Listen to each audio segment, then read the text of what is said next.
দেখো আমি যাচ্ছি 65-66 এরকম, আর জামাইবাবু দেখো যাচ্ছে মোটামুটি 70 তো হবেই। ঠিক আমি কন্টিনিউ একটা স্পিড লিমিট ধরে রাখি, 60-60-এর বেশি আমি উঠি না। কিন্তু এই জায়গাটা দেখো, রাস্তাটা দু সাইড আবার হুস করে এরকম ভাবে দেয় নাকি। সবচেয়ে স্লো স্পিড আজকের। ওই দেখো হঠাৎ করে কি খুলে একদম রিল্যাক্স মোডে পাটাকে দু সাইডে রেখে দিয়েছি। তো ফাইনালি আমরা বেরিয়ে পড়েছি, এখন বাজে 5:11 ঘড়িতে। 4 জন মিলে টোটাল যাচ্ছি, আমি, আমার ভাগনা, দিদি আর জামাইবাবু, 4 জন। একটু লেট হয়ে গেল, আর একটু তাড়াতাড়ি বেরালে ভালো হতো, বাট দিদি, জামাইবাবু, ভাগনার জন্য একটু লেট হয়ে গেল। ঠিক আছে, কোনো ব্যাপার না। এখন আমরা আছি মহাবীরতলার কাছে। এখান থেকে সিধা আমরা চেতলা ধরে আলিপুরের দিকে বেরিয়ে যাব। আলিপুর হয়ে ওখান থেকে আলিপুর চিড়িয়াখানার সামনে থেকে আমরা দ্বিতীয় হুগলি সেতুটা ধরে নেবো, ওই ব্রিজটায় উঠে। ফাইনালি আমাদের তারাপীঠ যাওয়ার ট্রিপটা শুরু হয়ে গেছে। অনেক দিন প্রায় 3-4 মাস হয়ে গেল পিছিয়ে গেছিলো ট্রিপটা।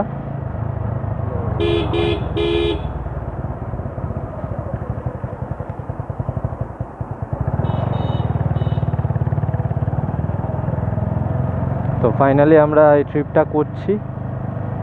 তো চলো তোমরা সাথে থাকো, এন্ড অবধি দেখতে থাকো। আশা করছি তোমাদের ভালো লাগবে ব্লগটা। চলো। এই ব্রিজে উঠলে দ্বিতীয় হুগলি সেতুতে আলাদাই লেভেলের একটা এনার্জি চলে আসে। আর যত স্ট্রেস আছে লাইফে, চিন্তা ভাবনা সব দূর হয়ে যায়, অন্তত যতক্ষণ না আবার এই ব্রিজ থেকে আবার রিটার্ন আসছি ততক্ষণ অবধি। আলাদাই সব দূর। শুধু যেখানে যাচ্ছি সেদিকে ট্রিপটা ভালো করে করি আর এনজয় করি 2-3টে দিন, তারপর তো আবার নর্মাল জীবন।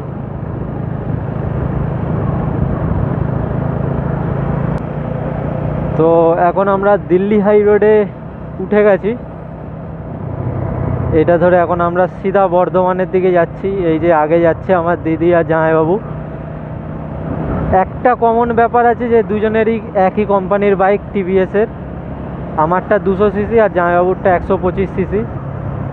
দিদির পা অলরেডি ব্যথা করতে শুরু করেছে। 40 কিলোমিটার আমরা ঠিক মতন করে চালাইনি মনে হয়, এখনই পা ব্যথা করছে। ও এক পা ঝুলিয়ে দিয়েছে আর এক পা উপরে আছে।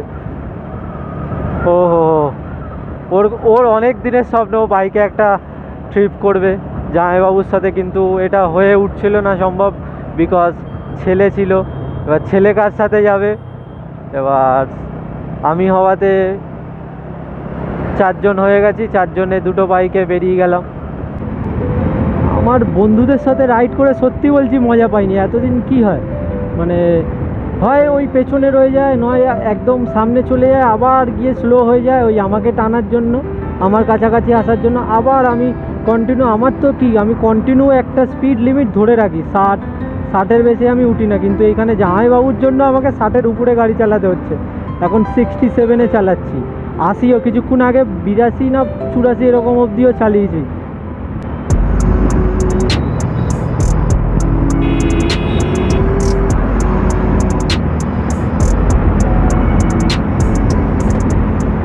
মানে একটু আগে আমাকে 80-তে চালাতে হচ্ছিল আমার জামাইবাবুকে ধরার জন্য। টিভিএস স্টার সিটি প্লাস, আমি তখন আগে ভুল বলেছিলাম, 125 সিসি না, এটা 110 সিসির গাড়ি। 110 সিসির গাড়ি নিয়ে কি চালাচ্ছে মাইরি, আগুন লাগিয়ে দিচ্ছে রাস্তায়। সত্যি বলছি সলিড চালাচ্ছে। আমি বরং মানে আমি এতটা জোরে চালাতে কমফোর্টেবল নই, মানে কন্টিনিউয়াস আমি কখনো চালাইনি এর আগে। আমার বন্ধুদের সাথে চালালে আমি 60-এর মধ্যে গাড়ি চালাতাম, ওরা বলতো যে বেশি জোরে চালাবি না, এসে ওদের একটু ভয় লাগতো। বাট আমি ওই 60-এর মধ্যেই গাড়ি চালাতাম, আমিও অত জোরে গাড়ি চালাতাম না। কিন্তু এখন জামাইবাবুর জন্য আমাকে 60-এর নিচে গাড়িই চালাতে পারছি না। কন্টিনিউয়াস আমার 70-এ গাড়ি চলছে, 65-তে গাড়ি চলছে, কখনো কখনো 80-82 ধরতে হচ্ছে জামাইবাবুকে ধরার জন্য। আর কি রাস্তা মাইরি, সত্যি কথা বলছি পুরো আগুন লাগানো রাস্তা, পুরো স্মুথ গাড়ি কি যাচ্ছে।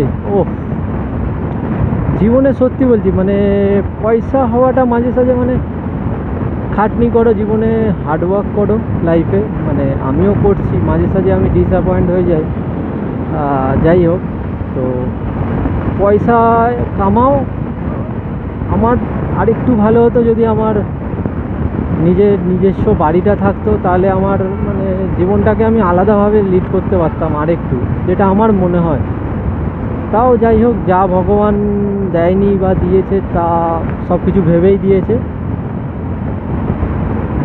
এই একটু পয়সা হলে আমার মানে বছরে 3-4টে রাইড অন্তত মিনিমাম করতাম, একটু পয়সা হলে। এই চায়ের দোকানে একটু চা খেতে দাঁড়িয়েছি, এই হাইওয়ের উপরে পুরো। এখানে বাইক, এই একটা বিস্ট, এই একটা আরো বড় বিস্ট। সত্যি কথা বলতে এইটা যেন বেশি বড় বিস্ট। চা খাই একটুখানি, ফার্স্ট ব্রেক আমাদের। তো আবার একটা চায় ব্রেকের পর আবার রাইড কন্টিনিউ করছি আমাদের। লং ট্রিপে গেলে বাইকে চা না হলে ঠিক মানে জমে না ব্যাপারটা, আলাদাই একটা মানে চায়ের সাথে রাইডের একটা আলাদাই সম্পর্ক। ভিডিওটা কিন্তু এন্ড অবধি দেখতে থাকো, আর যারা চ্যানেলে নতুন আছো তারা ভিডিওটা স্কিপ করো না, তারাও এন্ড অবধি দেখতে থাকো। আর ভিডিওটা ভাল লাগলে লাইক, শেয়ার অ্যান্ড সাবস্ক্রাইবটা করতে ভুলো না কিন্তু। অনেক রাইড করেছি বন্ধুদের সাথে, অনেক দূর, মানে দূর বলতে একটা দীঘার ট্রিপ করেছি, একটা পুরুলিয়া অযোধ্যা পাহাড়ের ট্রিপ করেছি, আর এইটা হচ্ছে আমার থার্ড লংগেস্ট ট্রিপ। আমার লাইফের থার্ড লংগেস্ট ট্রিপ হচ্ছে এইটা। তো এইটা আমার ফ্যামিলির সাথে করছি, এখন আর বন্ধুদের সাথে সেইভাবে ট্রিপ করা হয় না। তো এখন মনে হয় যতটা পারি ফ্যামিলির সাথে, ভাই বোনদের সাথে, ভাগনার সাথে ভাল লাগে বেশ। ফ্যামিলির সাথে এখন জানি না কি হয়ে গেছে ব্যাপারটা, আমার মেন্টালিটিও সেইভাবে। এই বাঁদিকের রাস্তাটা চলে যাচ্ছে সিঙ্গুর, আর এই সোজা রাস্তাটা যাচ্ছে হচ্ছে বর্ধমান। এখন বাজে 6:47। আমরা ঘর থেকে বেরিয়েছি প্রায় 5:30টার কাছাকাছি। 50 কিলোমিটার কভার করে নিয়েছি, এখন হচ্ছে 24,199। আমি ঘর থেকে বেরিয়েছি তখন হচ্ছে 24,145। 50 কিলোমিটার ডান অলরেডি। আলাদাই ফিলিংস মাইরি রাইডারদের জন্য। মানে আমি তো মনে করি মানে যদি নেশা করতে হয় তাহলে বাইকের নেশা করো। লাইফের সবচেয়ে সেফেস্ট অ্যাডিকশান হচ্ছে বাইক রাইড। এইটার থেকে সেফেস্ট অ্যাডিকশান আর পৃথিবীতে কিচ্ছু নেই, কিচ্ছু না। আলাদাই মানে আলাদাই। আর রাস্তাটা তো মানে কি বলবো, পুরো মাখনের মতন পুরো রাস্তাটা। ওহো, তো এখন আমরা শক্তিগড় ঢুকতে চলেছি। ব্রিজ থেকে নামলে শক্তিগড় চালু হয়ে যাচ্ছে। বাঁদিকে প্রথমেই ল্যাংচাকুঠি, তারপর পরপর এবার চালু হয়ে যাচ্ছে। আগেরবার অযোধ্যা পাহাড় যাওয়ার সময় আমরা শক্তিগড়ে দাঁড়িয়েছিলাম, আর এখনও হয়তো দাঁড়াতে পারি এখানে টিফিনটা করার জন্য।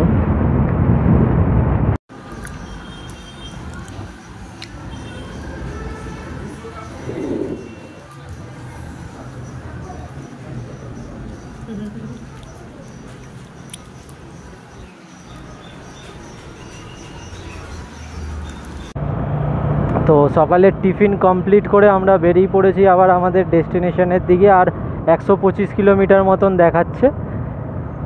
এবার একটু এদিক ওদিক হেরফের হবে, সেটা আলাদা কথা। ওয়েদারটা হঠাৎ করে একটুখানি যেমন শান্ত হয়ে গেল। এতক্ষণ একটু অ্যাগ্রেসিভ ছিল, রোদ ছিল, রোদের তাপটা ভালোই ছিল, খারাপ না। এবার একটুখানি যেন ঠান্ডা হাওয়া লাগছে। মানে ওয়েদারটা চেঞ্জ হতে চলেছে কিনা কে জানে। দরকার নেই রোদই থাকুক, রোদে সব দিক থেকে সুবিধা। ছাওয়া হয়ে গেলে প্রবলেম। কখন বলতে কখন বৃষ্টি নেমে যাবে তার ঠিক নেই, তখন রাস্তার মাঝখানে আটকে পড়তে হবে। ভালোভাবে এসছি, ঘুরে বাড়ি চলে যাই, তারপর আবার বৃষ্টি হোক। 2-3 দিন এখন বৃষ্টি বন্ধ থাকুক।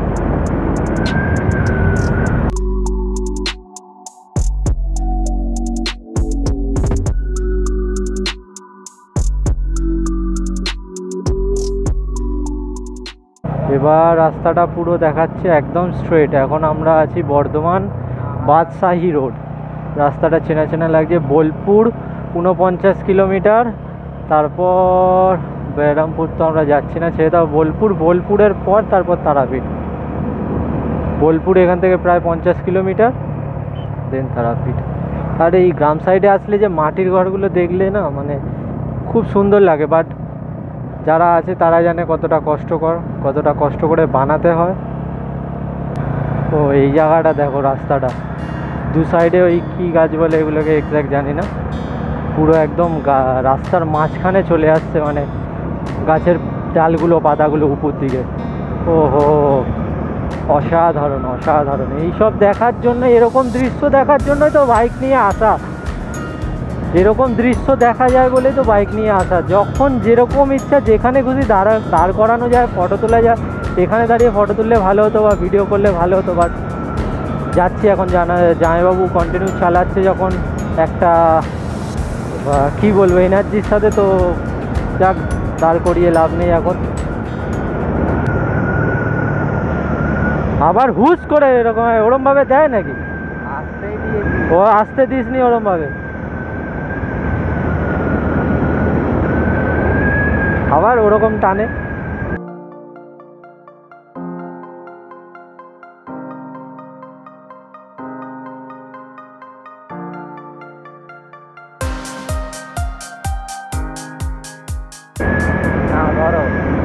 ছেড়ে দে, ছেড়ে দে।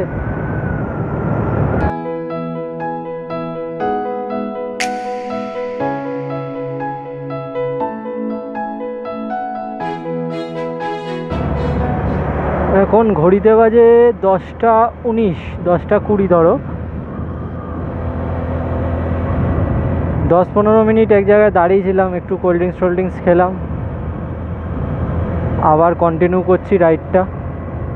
এখান থেকে আর 77-78 কিলোমিটার মতন দেখাচ্ছে, ওই 1.5-2 ঘন্টা মতন। আর রাস্তাটা দেখো সামনের, কতটা দূর অবধি দেখা যাচ্ছে জানি না, কিন্তু সলিড লাগছে আমাদের চোখে, সামনে থেকে চোখে দেখতে সলিড লাগছে।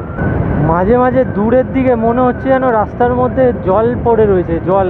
এটা প্রথম, মানে ফার্স্ট টাইম এক্সপিরিয়েন্স করছি, যতগুলো হাইওয়েতে চালিয়েছি এটা ফার্স্ট টাইম এক্সপিরিয়েন্স, যে দূরে যেন মনে হচ্ছে যেন রাস্তায় জল পড়ে আছে। বাট যেই কাছাকাছি যাচ্ছি ওই জায়গাটার, না দেখি কোনো জল নেই। এটা পিচের মধ্যে রোদের একটা রিফ্লেকশন হচ্ছে, মানে কিছু একটা হবে যার কারণে যেন দূরে মনে হচ্ছে যে রাস্তার মধ্যে জল পড়ে আছে। আর সাইডটা দেখো, বাপ রে বাপ, ভিউটা কি! যত দূর অবধি পুরো একদম চাষের জমি। এই সাইডেও সেম, ডান দিক বাদিক দুদিকেই সেম।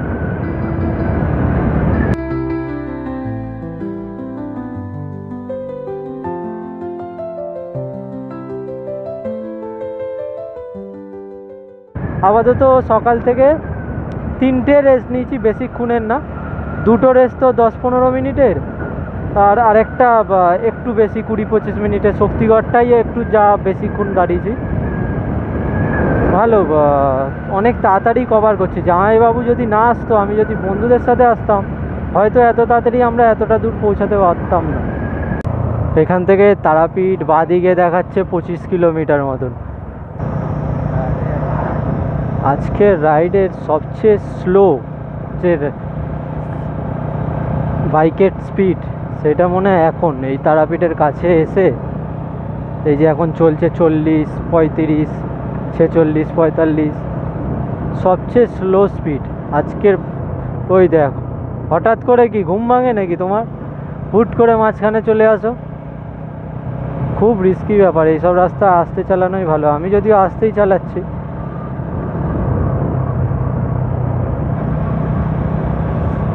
ফুল একদম রিল্যাক্স মোডে, পাটাকে দু সাইডে রেখে দিয়েছি, লেগ গার্ডের উপরে এইদিকে একটা আর এই সাইডে একটা, এই সাইডে একটা লেগ গার্ডের উপর রেখে দিয়েছি। একদম রিল্যাক্সে যাচ্ছে এবার, একদম স্লো, আরামসে হাওয়া খেতে খেতে। হোটেল তো চালু হয়ে গেছে, পরপর পুরো হোটেল রয়েছে। আমরা কাছাকাছি নেব হয়তো হোটেল মন্দিরের। কি জ্যাম মাইরি! এবার মন্দিরের কাছাকাছি চলে এসেছি, প্রচুর জ্যাম। প্রচুর জ্যাম, বাপ রে বাপ।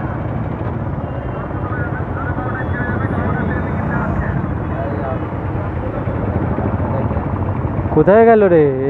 ওই ওই হোটেলে বাইক রাখতে পারবো তো?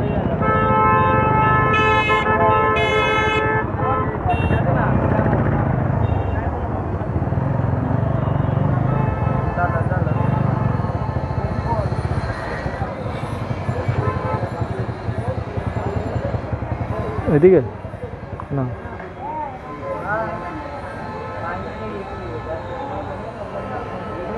তো এবার হোটেল দেখছি।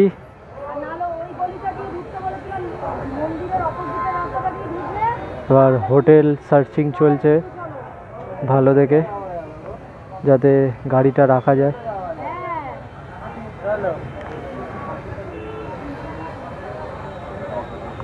বিভৎস গরম লাগছে। কেন?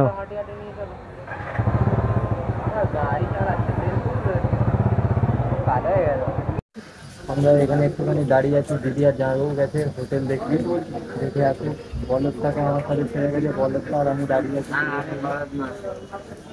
ওইখানে রয়েছে পরপর হোটেল রয়েছে, গেছে দেখতে বাইক রাখার মতন, দেখে আসুক তারপর আমরা যাবো। আমাকে ডাইরেক্ট খাটে গেছো।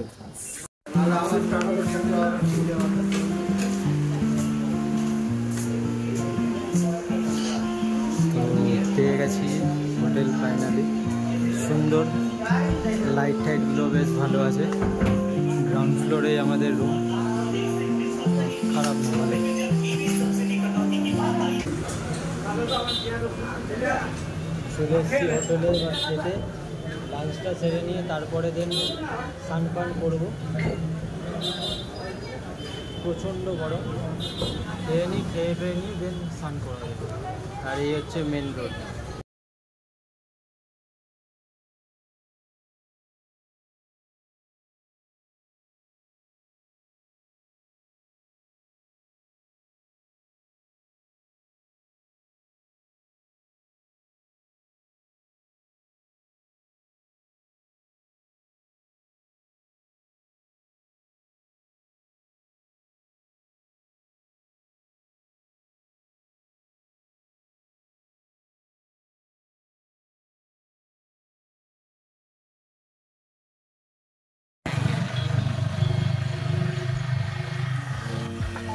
আমরা যাচ্ছি বামাখ্যাপার বাড়ি।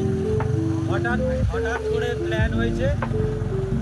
করে প্ল্যান হয়েছে, প্ল্যান হওয়ার পর এখন বাজে 8:30। চলো যাই। রাস্তাটা শুধু দেখো, আলাদাই লাগে, অসাধারণ। ওই আগে যাচ্ছে দিদি আর জামাইবাবু, আর আমরা পেছন।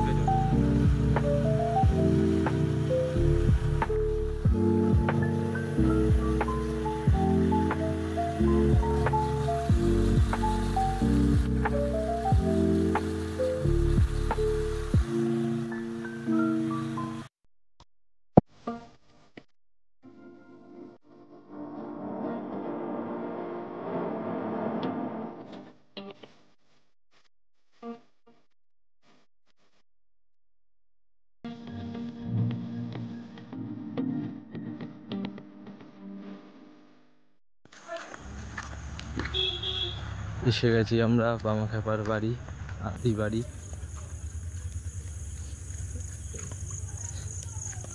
এখানে কিছু একটু জল টাইপের আছে মধ্যে। জলের মধ্যে তোমার বন্ধু একদম পুরো কোনার সাইডটায় ফটো তোলা নিষেধ। কে ফটো তুলছে? আমি ফটো তুলছি? বলতে পারবে? বাবু তুই গিয়ে দেখে মামা যা। ভিতরে আই থিঙ্ক ফটো তোলা নিষেধ, তো ভিতরে গেলেই পয়সা দিতে হবে, সেই জন্য আমি দূর থেকেই দেখে নেবো। সেবারে যে এলাম জায়গাটা পুরো এইগুলো করা ছিল। এই যে এইগুলো না আগের কি রাস্তা ছিল, মাটির রাস্তা। তাও যখন এসছি প্রায় মনে হয় মাধ্যমিক দেওয়ার আগে, যখন মামার সাথে বাসে আসতাম, আমি তখনও মাধ্যমিক দিইনি, 15-র আগে, তখন মাটির রাস্তা এইসব, তখনও পিচ হয়নি এগুলো। দাঁড়া, এই হচ্ছে আদি বাড়ি। এটাও প্রায় পরপর 2-3টে বাড়ি আছে।